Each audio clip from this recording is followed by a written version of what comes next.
Hey everyone, it's that time of week again. It's time for Tips and Tricks Thursdays. Welcome to another volume from the team here at BlenderTech.com. Don't forget to like the video and to subscribe for more Blender, Unity 3D, and programming videos. The team tries to add at least one quality video a day. And lastly, don't forget to remember, create your way. So today we're on volume 7 of Tips and Tricks. I'm excited to show you a few that I've learned. I don't have quite the huge list that I did before, as I've been working on some personal Unity projects. I haven't been in Blender very much, but I do have a few that I'm going to share with you really quick. And I still am writing down a bunch of hotkeys for my hotkey edition, but anyways, let's get to it. Here's one that I picked up by accident. So normally in Blender, you use the box selected to select multiple objects. You know, I can select those 4 cubes, I can select all the cubes, whatever. By accident, I realized you can also do this in the outliner window. So there, in the outliner window, I've selected multiple cubes at once, or I can select everything in here. So I don't think it actually selects them per se, but it does something in there. So somehow I accidentally realized that you can use the box selection tool in there for some reason. I think you can use it in other places too. Like if I was in the node editor and just gave this a new material real quick.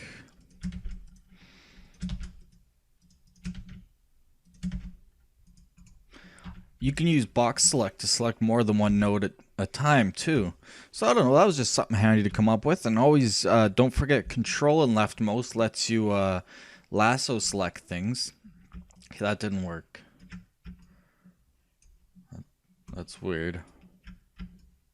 I just came up with a new trick just accidentally. Holding down control and right clicking from one node to another instantly connects them. That's kind of interesting. There you go. Never knew that. So yeah, going back to 3D view, yeah, don't ever forget that you can control and left click to do a lasso select of objects. So that's just a couple quick tricks that I wanted to throw out there, just bam, bam, bam. Up next, I wanted to show you something that may be helpful when you're extruding, and this will be brought into more depth in the hotkey edition. But if you go into edit mode of an object, normally you select what you want to extrude. Maybe it's just a single vertice, maybe it's just a single line, or maybe it's just a single face. Face is what you most usually extrude. You can also hit, let me turn on screencast keys since we're starting to do some key presses. I always forget that. Alt and E brings up the extrude menu. Now I never knew this existed, so you can extrude. Let's try individual faces. Check that out. So that allows you to quickly create, like, I guess inset bevels, you could call it, or in reverse, you can go and create. Well, the normals are backwards there, but yeah, you can have all the faces extrude straight out. S or Alt even thickness. I don't think that does anything here, but there is options there too. You can also Alt E. You can do a region vertex normals, whatever that is. I guess it kind of extrudes it from the vertex points and extrudes them out, it looks like. And you can also, whoa, what did I just do there? Oh, I just repeated. Spin. What is the hotkey for spin? I've never found that before. Interesting. Anyways, so yeah, Alt E, the last one, just region. That extrudes whatever you have selected. So I had the whole box selected, so that extruded the whole box. So this would come in useful if you, say, subdivided this up and you had maybe just these faces selected, and then you hit Alt E. Whoa, yeah. I think I messed it up, but either way, Alt E, region. So yeah, it just extrudes the regions you've selected. Yeah, so the Alt E is the extrude menu. I found that's another one to just remember and to think of. So anyways, up next, up. I'm stuttering. Up next, I'm gonna load in really quickly my lounge room that I just finished from Andrew Price's Architecture Academy. Whoa, I didn't mean to render that. Starts to crash Blender because it's starting to use so much memory. I actually ran out of system memory at one point. If you've got a bunch of things together that are overlapping, let me get rid of the walls here. See how many objects I've got? Oh, what a mess. Anyways, where are the walls? Walls. There we go. Okay, turn the walls off. So let's say I am in like this view and I want to select something that's in this bookcase, but I can't get the exact book that I want. What you can do is you can hit Alt and right mouse click, and then this comes up with the select menu. It lets you select all objects underneath the cursor. So right there, that's magazine 3, bookshelf, floor, and all these different books that are planes.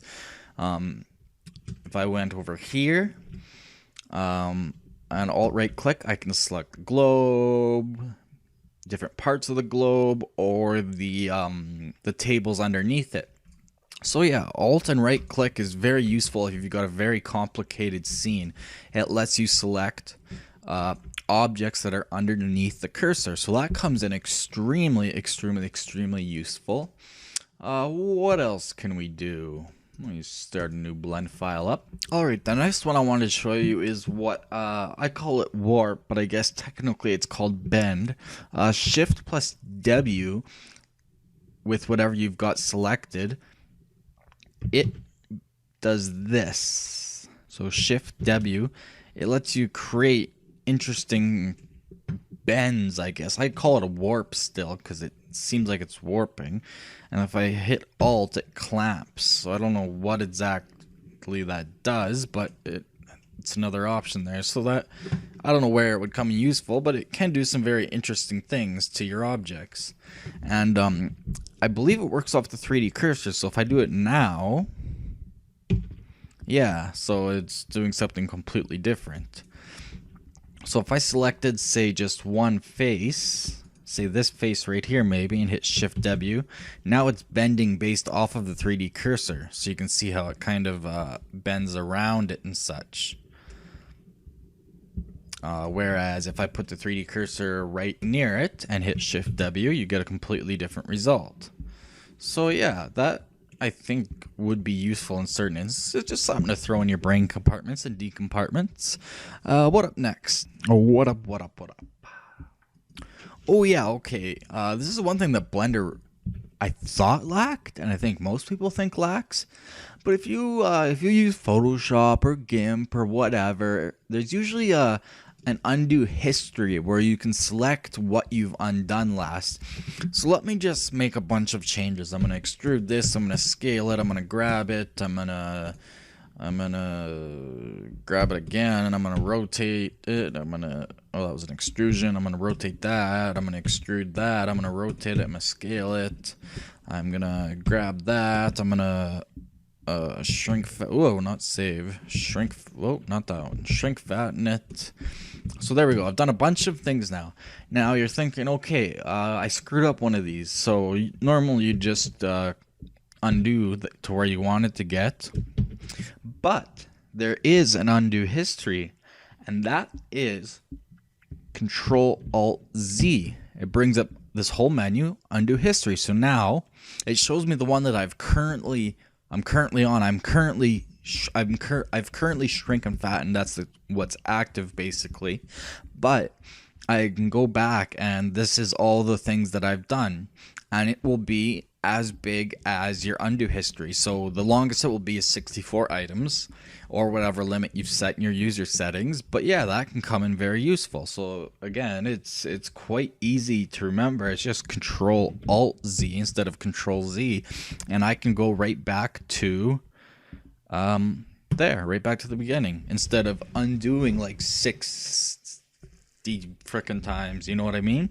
Now, I can't remember if I've shown this one or not before, but when you're in the camera viewfinder mode, so numpad 0, normally you would just, oops, I've got the icosphere selected. I want the camera. Usually you would just use, you would have the camera, and you would just use G to grab it.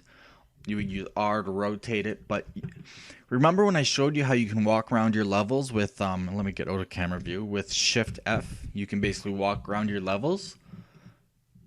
If you're in camera viewfinder mode, you can also hit Shift F, and this lets you walk around with kind of as if you're holding a camera, and then when you get to the camera view you like, and you can see all the options at the bottom, I'm not going to go over them again. When you get to the angle you like, you just confirm it with leftmost button or enter, and that's your new camera setup. Easy as that. So that's good for setting up exact shots without having to spend around messing around with the camera for ages. I am going to throw this one in here really quick if you haven't already figured it out. I think you most likely have if you've used Blender for more than a couple days.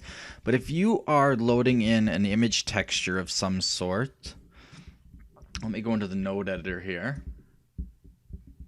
So I've got this basic material. Let's say I want to add in just I remember from before my Shift ATT for image texture.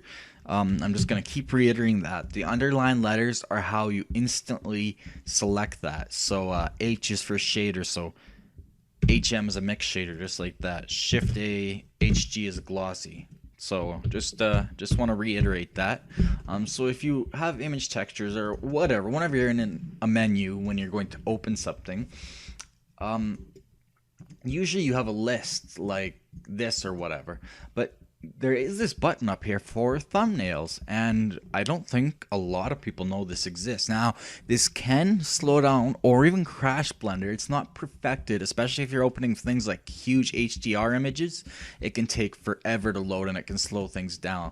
But for regular textures, they load real quick, and it's got nice size little thumbnails. So that's useful if you don't know it. So I just want to throw that in there really quick. If we move back into 3D view, you remember, you probably know this trick where you can hit, is it Control-0?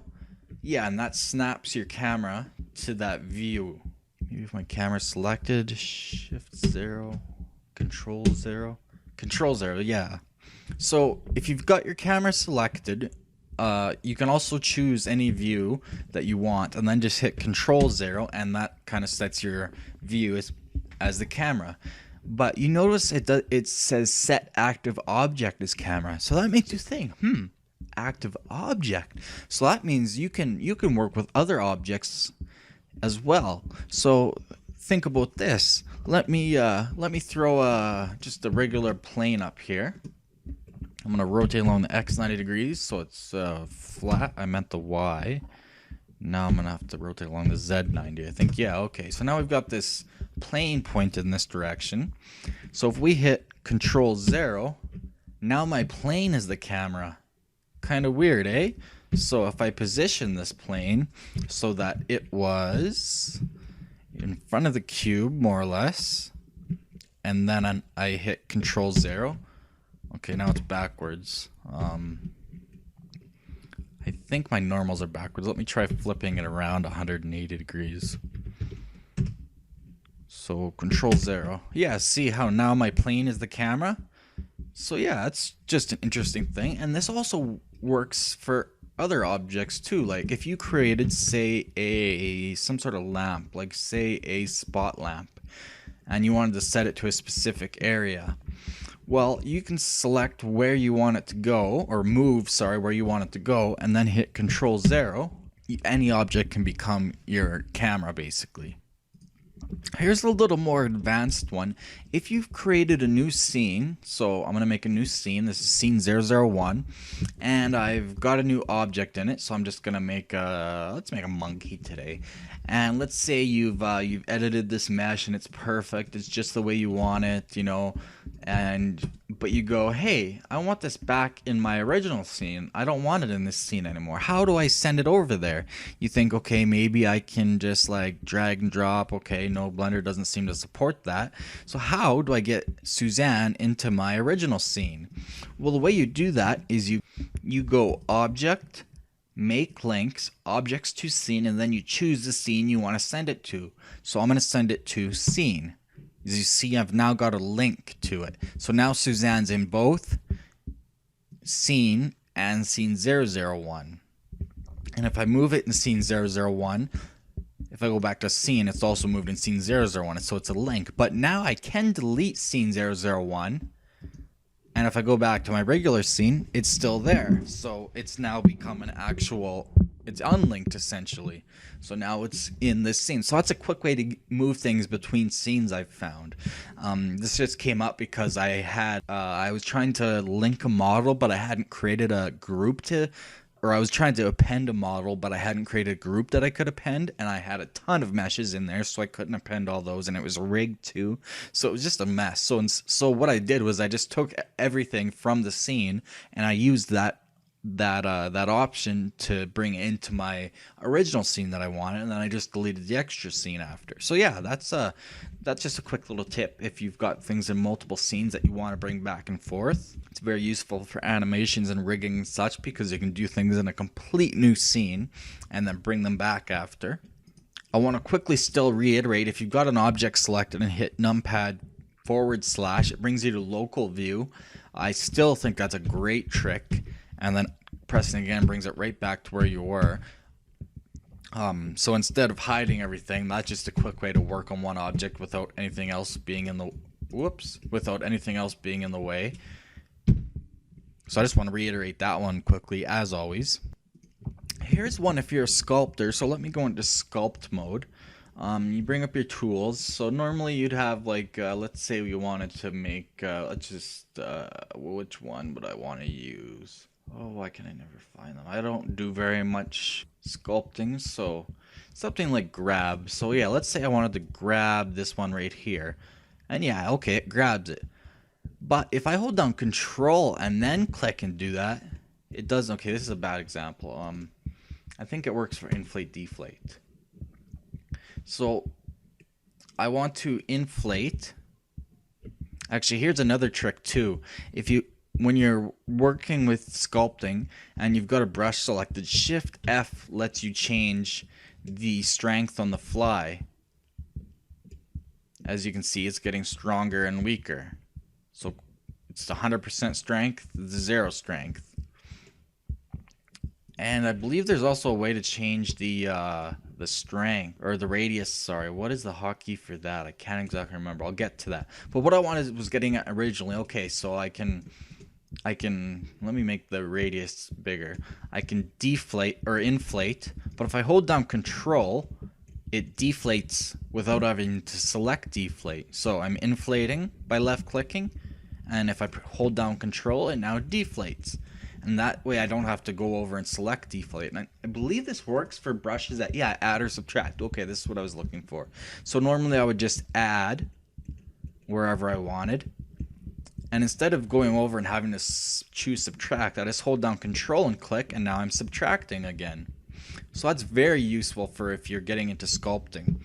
Saves you a lot of moving the mouse around and having to click and such. So back to the brush size. Shift F is the strength we figured out.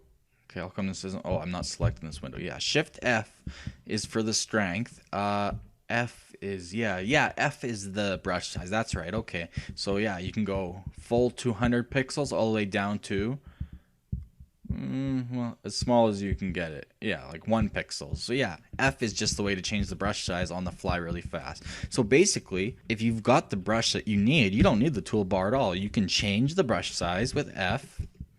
You can change the strength with a Shift F, and you can use Control to select the inverse operation. So yeah, that leaves you more room in your 3D view, in addition to the regular Control up to maximize your window. So yeah, there you go. That's a little bit for sculpting. So we are at the 20-minute mark. Let me think if there's any I wanted to add in quick. Another one for the hotkey session. If you're in render mode, but say you've got a complicated scene and you're only, say I'm only working on the monkey and I don't need to render the rest of these objects, and it's a really complicated scene with complicated materials and huge textures, and it's taking forever to render my preview samples, you can, what is the hotkey? I'm gonna have to search it. But you can set a render border. So yeah, Shift B and Control Alt B. So Control B is it's just like box lock, but it's for rendering. So then you select a border. So I'm just going to select around Suzanne. As you can see, now it's only rendering inside of that border. If I move my camera, though, it does move the same thing. It moves just like normal. So it just renders that area. and then Control Alt B clears that, and it goes back to rendering everything. So Control B, I select where I want to render. Control Alt B clears it. So that comes in handy for just choosing certain areas to render. You may have seen this used before, but you may not have known the hotkeys or how to clear it. I know the first time I ever did that, I was like, how do I clear this now? And I had to Google it. Here's one last one I'm going to leave you off on. If you've got an animation going on, normally you would either scroll through the animation just by clicking and scrolling through it, or you would use the left and right arrow keys, right? But you can also hold down Alt and use your scroll wheel as long as you're hovered over the window, I believe. Okay, as long as you, I think, yeah. Oh no, okay, you can do it anywhere. So yeah, you hold down Alt and then you use your scroll wheel, and that lets you scroll through the frames really fast. But Alt also has some more interesting functions. If your mouse is in the 3D view and you hold down Alt and use the scroll wheel, okay, now why is it only doing it there? Whoa, it's maybe Control I meant. Yeah, Control and scroll wheel in the 3D window lets you scroll with your scroll wheel left and right like that. And if you use the right mouse button, no, okay, is it Control Shift? Yeah, Control Shift lets you rotate with the scroll wheel, and Control Alt lets you, I guess, rotate a different way with the scroll wheel. So this is like, so Control Alt is rotate, Control is pan, and Control Shift is, I think that's still rotation, isn't it? It's just a different way of rotation. So it's rotation around the y-axis, and Control Alt is rotation around the z-axis, it looks like, and Control Alt Shift does nothing. So yeah, I don't think there's anything to rotate around the z-axis. But yeah, play with those, and maybe there is a different way to do it. I don't know. You tell me. Oh yeah, holding down Shift and scrolling does it too. So okay, so Control and scrolling is left and right. Shift and scrolling is up and down. Alt and scrolling is still that. So Control Shift and scrolling is rotating like that. Control Alt and scrolling is rotating like that. Alt and scrolling still does that. Control and scrolling, Shift and scrolling, Control Shift and scrolling. So yeah, just play around with those, and you get some different interesting ways to look around your viewport. So I just wanted to show those really quickly. We're at the 25-minute mark. I'm going to leave that there. I wanted to throw some real good tips and tricks at you. Just bam, bam, bam, real fast. Some nice useful ones for Tips and Tricks Volume 7. We're going to be posting up some more videos soon. We've got some good projects on the go, some good tutorials on the go. So anyways, thanks for watching from the team here at BlenderTech.com. Again, that's BlenderTech.com. If you enjoyed this video and learned something, please like it, and don't forget to subscribe for more Blender, Unity 3D, and programming videos. We now offer hard copies of our videos, so if you'd like a copy to download onto your computer to watch later, just let us know and we'll upload it to our servers, and then you can watch it later in the media player of your choice. If you dislike this video for some reason, don't just leave. Instead, leave a comment or email the team at info@blendertech.com about what you did or did not like. We also take requests for tutorials, so let us know about what you want or want more content of. See you next time, and remember, create your way.